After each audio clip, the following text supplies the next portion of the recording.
เฮาสิไปเฮ็ดพาสปอร์ตเนาะแล้วก็ถ้าเบิ่งว่าแล้วก็มีเฮาไปถ่ายรูปแน่เมื่อประมาณ50,000ก็สวัสดีทุกคนมื้อนี้ก็มาพบกับน้องวันอีกเช่นเคยเนาะนี่ทุกคนมื้อนี้เอากระเป๋าใบใหญ่ไปเพราะว่า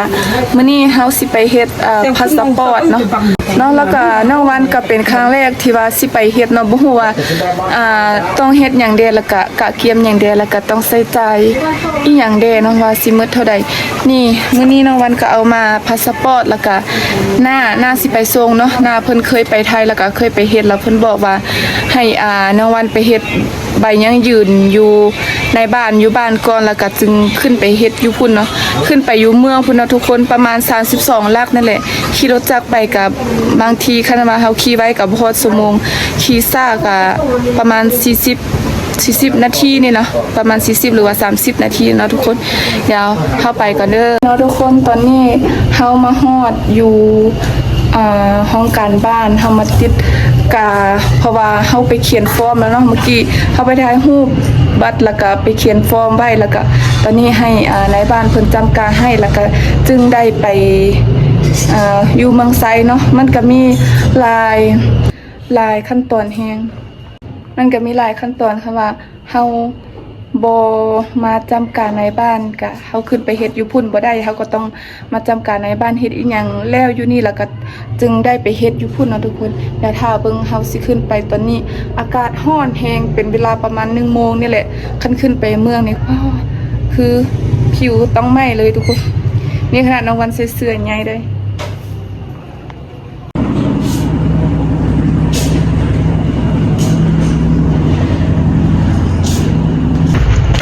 นี่นะทุกคนตอนนี้น้องวันก็เฮ็ดแล้วในบ้านเพิ่นเซ็นให้แล้วเนาะนี่ก็อยู่กลุ่มบ้านละ32นะทุกคนอันนี้ก็เป็นคำห้องขอหนังสือผ่านเดือนที่ว่าเฮาสิไปเฮ็ดพาสปอร์ตเนาะตัวนี้มันเฮาไปเฮ็ดอยู่ห้างแล้วก็นี่เฮาไปถ่ายรูปแน่เมื่อประมาณ50,000ก็100 บาทเนาะทุกคนแล้วก็ติดรูปแดตัวนี้ก็เป็นใบยังยืนของนายบ้านอันนี้เหมือนเฮาเคียนแต่ว่าเฮามาให้นายบ้านเขาเจ้าเซ็นเนาะทุกคนอันนี้ก็หมดไปประมาณ70,000เงินบาทประมาณเท่าไหร่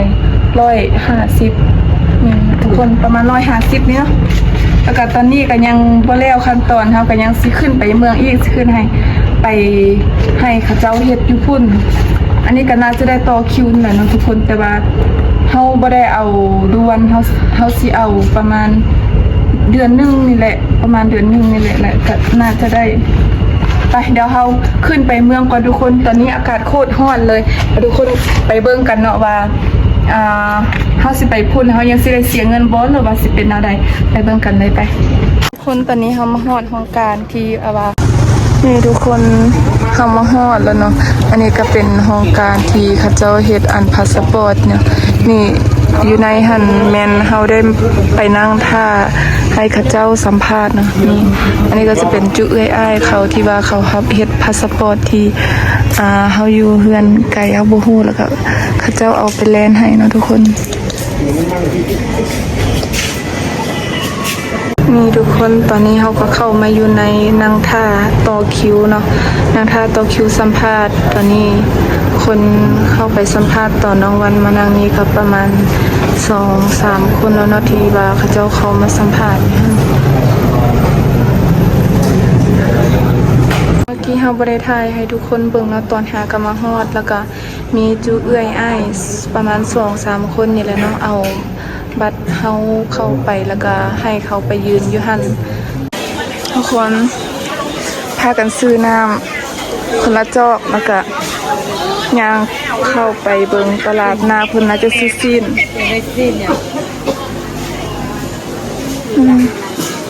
อันนี้เป็นโซนซีนนี่ทุกคนตอนนี้เขากำลังสิพากันกลับเนาะแต่ว่าหิวข้าวแล้วก็มากินปิ้งอันนี้ปิ้งเอ็นของลาวเฮาอันนี้เป็นเจลเคี่ยกับปิ้งเอ็นนี่มันไม่หนึ่ง2,000ไม่ละ5 บาท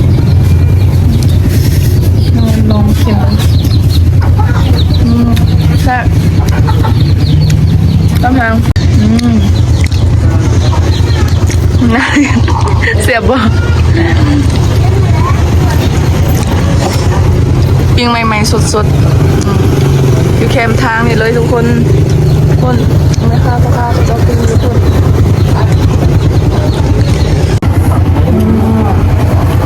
เดี๋ยวน้องวันเดี๋ยวมาพันให้ทุกคนดูเป็นผักกันอันนี้เป็นเอ็นซีนงัวแล้วก็อันนี้จะเป็นเอ็นซีนหมูนะทุกคนเรามาลองซีนงัวดู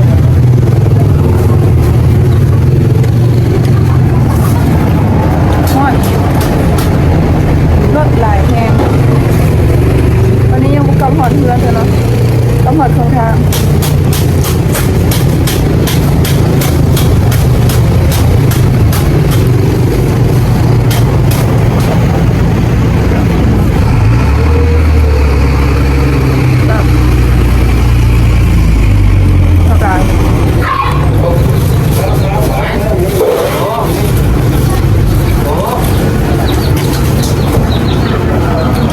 ทุกคนเมื่อนี้เขาหมดเงินประมาณอยู่3 ล้านมันเงินอยู่ประมาณ3 ล้านถ้าตีเป็นเงินไทยก็ประมาณ 4,000 บาทเนาะที่ว่าเขาไปเฮ็ดพาสปอร์ตมื้อนี้ทุกคนแต่ว่ายังบ่ได้เดือนนึงหมดเดือนนึงจึงได้แล้วก็เขาบ่ได้เอาสามโนที่แท้มาเนาะเขาไปกอบมาสามโนหันอันแท้หันมันอยู่กับน้องชายของน้องวันเราอยู่เบียงคุณเรากำลังฝากมาเนาะทุกคนอยู่ประมาณ2-3 มื้อนี่ก็น่าจะฮอดกันน้องวันก็สิฝากให้เพื่อนเขาเจ้าเฮ็ดอยู่นี่ให้อีกคือแล้วก็ประมาณเดือนนึงพาสปอร์ตก็น่าจะได้เนาะบางทีก็เฮ็ดไว้บางทีได้ไปเฮ็ดเวียกอยู่ไทยบางทีก็ได้ไปเที่ยวอยู่ไทยเนาะ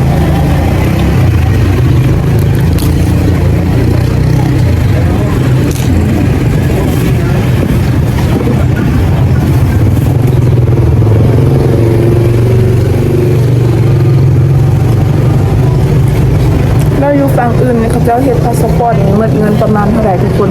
น้องคอมเมนต์มาให้น้องวันฮู้ได้เด้อแล้วฮู้ว่าอยู่บนอื่นหันกับ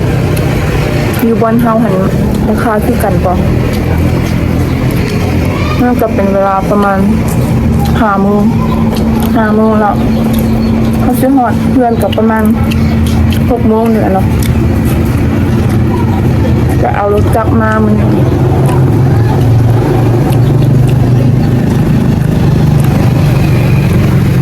นี่ตอนนี้เขามาฮอดเฮือนแล้วขับรถตั้งแต่พุ่นมาฮอดเฮือนก็เป็นเวลา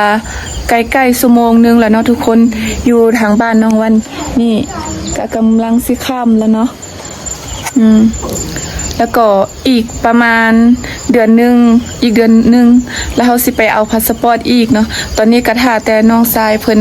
เอาสมโนของแท้ฝากมาให้น้องวันเนาะว่าประมาณ3 มื้อพอดีมาฮอดอยู่บ้านนี่3 มื้อแล้วก็น้องวันก็สิฝากไปให้เอื้อยเขาเจ้าอยู่เมืองพุ่นแล้วก็อีกประมาณ3 มื้อประมาณ6 มื้อน่าจะฮอดแล้วก็อีกประมาณเดือนนึงก็น่าจะได้แล้วเนาะทุกคนคลิปนี้น้องวันกับซีมาปิดแต่คลิปเพียงเท่านี้เนาะขอตัวไปแต่งกินให้พ่อเฒ่าแม่เฒ่าก่อนแล้วก็ขอบใจทุกคนหลายๆเนาะที่เข้ามาเบิ่งคลิปนี้ตั้งแต่ต้นจนจบแล้วก็ขอบใจทุกคนที่ติดตามน้องวันมาโดยตลอดเนาะแล้วก็ฝากทุกคนเป็นกำลังใจให้น้องวันเด้อฝากกดไลค์กดติดตามกดแชร์ให้เด้อบ๊ายบาย